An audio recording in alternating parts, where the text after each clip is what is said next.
ఈ లోకంలో ఇప్పుడు ఇక్కడ ఎవరికి ఎవ్వరూ స్పెషల్ కాదు బాబాయ్. అయితే ఖాళీగా ఉంటే మాట్లాడతారు, లేదా అవసరం ఉంటే మాట్లాడతారు. నువ్వు మరీ ఇదైపోకు. ఇక్కడ నువ్వు ఎవ్వరికి కూడా ఇంపార్టెంట్ ఏం కాదు. ఒకళ్ళకి ఇంపార్టెంట్ కోసమని మనం బ్రతకట్లేదండి.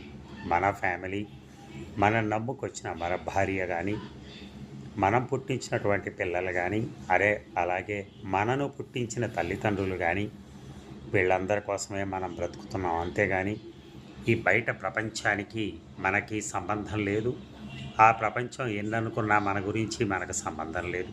మన పని మనం చేసుకుంటున్నాం. వాళ్ళకి అవసరం ఉంటే మన దగ్గరకు వస్తారు, లేని పరిస్థితుల్లో రారు.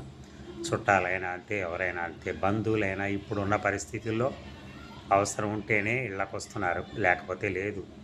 ఎప్పుడో పెళ్ళి అది ఇది అంటే వస్తారు, కానీ లైఫ్లో ఒక 15 నెల రోజులకోసారి 2 నెలలకోసారి వచ్చేవాళ్ళు ఎవరైనా ఉన్నారా? ఎవరూ లేరు, నాతో సహా, మనతో సహా. Thank you.